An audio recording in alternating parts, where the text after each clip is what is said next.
Bienvenidos a un nuevo análisis a fondo. Hoy nos sumergimos en un material que es a la vez denso y fascinante. Sí, la verdad es que sí. Tenemos sobre la mesa el segundo de 3 volúmenes de una recopilación de textos espirituales, un trabajo monumental creado por Daniel Carballo, desde Córdoba, Argentina. Un trabajazo, sí. Y lo que me gusta de su proyecto es la accesibilidad. O sea, los textos completos están en plataformas digitales y para quien prefiera una guía, Que siempre viene bien. claro, pues el propio Carballo comenta toda su saga, que se llama Calor Humano, en su canal de vídeo. Muy recomendable. Pues nuestra misión hoy es desentrañar el corazón de este segundo tomo, que se centra en maestros de la no dualidad. Y son voces muy distintas. Muy distintas, desde el Zen de Adyashanti a la filosofía práctica de Douglas Harding, Ken Wilber. O el enfoque radical de Tony Parsons. Vamos a intentar encontrar el hilo conductor, los puntos en común y sobre todo los ejemplos prácticos que proponen. Y ese es precisamente el gran desafío. Y lo que hace tan interesante esta compilación. ¿Verdad? Tienes a maestros que usan el lenguaje del budismo, otros el del Vedanta, otros la psicología integral. Vamos, que son estilos aparentemente opuestos. Pero todos parecen apuntar con el dedo hacia la misma luna. Hacia una misma realidad fundamental, exacto. Y lo curioso es por dónde empieza la mayoría. No te prometen paraísos, sino... Sino que te dan una advertencia muy clara sobre los peligros y los malentendidos de la búsqueda espiritual. Es como si dijeran, cuidado, este territorio está lleno de trampas. Totalmente. Y es un punto de partida honesto, ¿no? Acaba con el marketing espiritual antes de empezar. Desde luego, arranquemos por ahí, con esa idea del despertar y sus advertencias. Adyashanti, que pasó 14 años en una formación zen muy rigurosa, es increíblemente directo en esto. Directísimo. Su mensaje es, y cito, básicamente lo único que me interesa es que despiertes. Pero lo primero que hace es darnos un toque de atención sobre lo que no es. Claro, advierte que la mayoría de lo que se oye sobre la iluminación suena a un... Argumento de venta. Exacto, un argumento de venta que promete éxtasis perpetuo, dicha ininterrumpida, poderes. Y él dice, un momento, todo eso, en el mejor de los casos, son subproductos. Efectos secundarios, vamos. Eso es.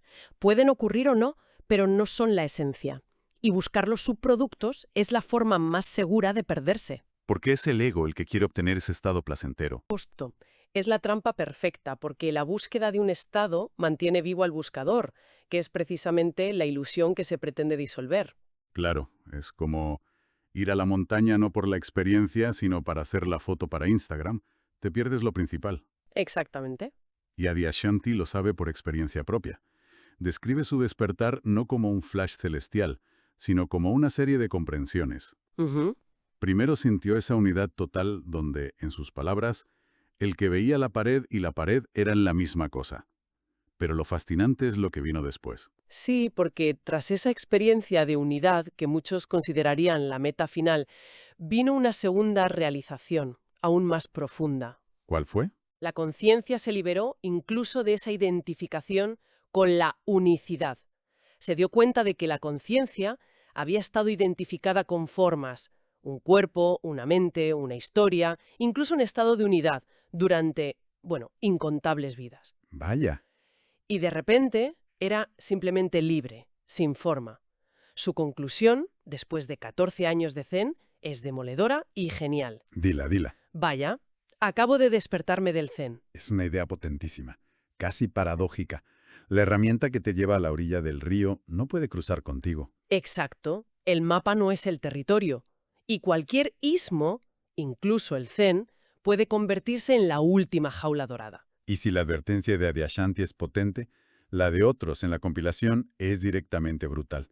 Pienso en U.G. Krishnamurti, a quien llamaban el antigurú. Uf, UG. Él no hablaba de su despertar como una bendición, sino como la calamidad. Lo de UG es fascinante porque es la demolición total. Él dinamita la idea misma de la búsqueda.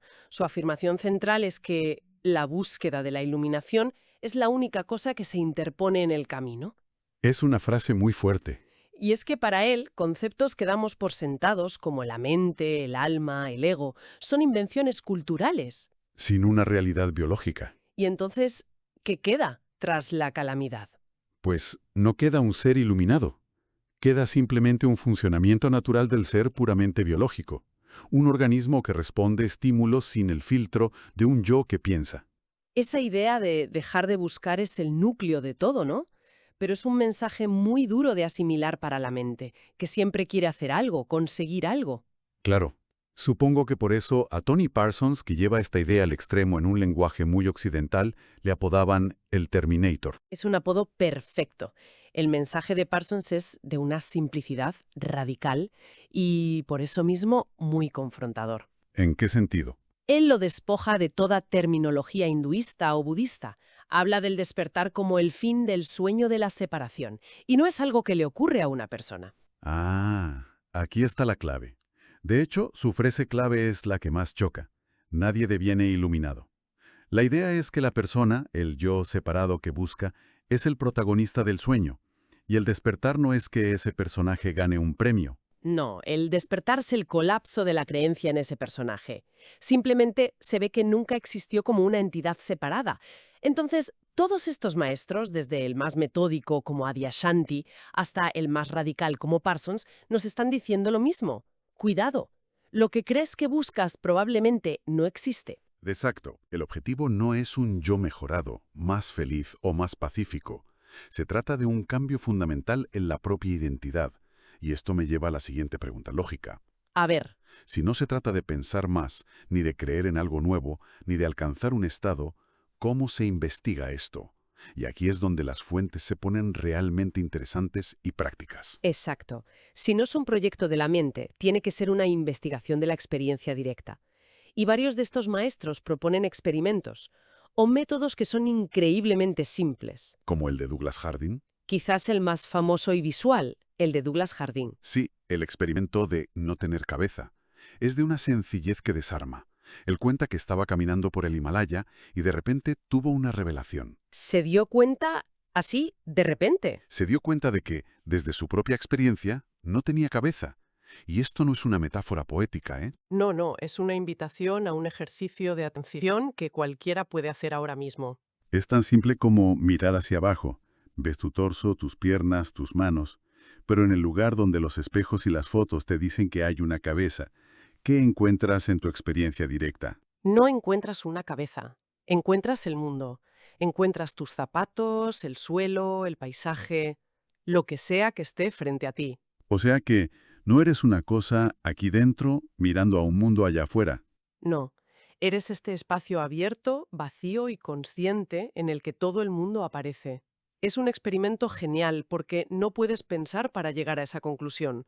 Solo puedas mirar. Y esa mirada directa revela que tu identidad fundamental no es un objeto limitado. Sino la capacidad abierta que contiene todos los objetos. Espera un momento, esto es clave, porque la reacción inmediata de la mente es decir, claro que tengo cabeza, la toco con la mano, claro, Harding está pidiendo que ignoremos por completo la información de segunda mano, lo que nos dicen los espejos, los demás, la lógica, y que confiemos únicamente en la visión directa. ¿Es eso? exactamente eso, confiar en la evidencia de la experiencia directa por encima de la tiranía del concepto. Y desarrolló más ejercicios para señalar lo mismo. ¿Cómo cuáles? Uno con una bolsa de papel con un agujero, otro simplemente apuntando con el dedo hacia uno mismo y luego hacia un objeto. Todos están diseñados para revelar lo que él llamaba esta visión de ausencia-presencia. Ausencia de una cosa en el centro, la cabeza, y presencia de todo lo demás. Sin centro. Vale, es una vía muy directa, casi física. ¿Existen otros métodos de indagación, quizá menos visuales, que apunten a lo mismo? Sí, por supuesto. Adyashanti, por ejemplo, habla del sendero de la eliminación, una práctica que en la tradición del Vedanta se conoce como neti neti. Ni esto ni aquello. Eso es. Y el proceso es muy lógico. Y de nuevo se basa en la observación directa, no en la creencia. Te sientas y preguntas, ¿soy mis pensamientos? Y la respuesta es no. Bueno, si puedo ser consciente de mis pensamientos, si los puedo observar, aparecer y desaparecer, entonces no puedo ser ellos. Yo soy el que los observa. El testigo de los pensamientos. Y se aplica a todo lo demás, supongo. ¿Soy mis emociones? No. ¿Soy mi cuerpo? Tampoco, porque puedo ser consciente de las sensaciones. Exacto. Al eliminar progresivamente todo aquello con lo que te identificas, cuerpo, pensamientos, emociones, recuerdos, Te vas quedando con lo único que no puede ser eliminado. La propia conciencia, testigo. Ese espacio consciente que es anterior a cualquier objeto mental o físico que aparezca en él. Y en una línea muy parecida está Jean Klein. Otro de los maestros de la tradición advaita que Carballo incluye. ¿Cuál es el matiz de Klein? Porque a primera vista suena muy similar.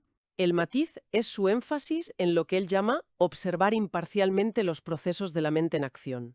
No es tanto una indagación analítica, sino mantener una vigilancia relajada pero constante, un escuchar, un sentir. O sea, no hay que luchar contra la mente. No, ni intentar pararla. Simplemente, al observarla sin juicio, la mente se va clarificando y aquietando por sí sola. Y tú, de forma natural, te encuentras establecido en tu verdadera naturaleza como ese vigilante silencioso. Entiendo. Así que tenemos el experimento visual de Harding, la indagación de Adyashanti y la observación de Klein.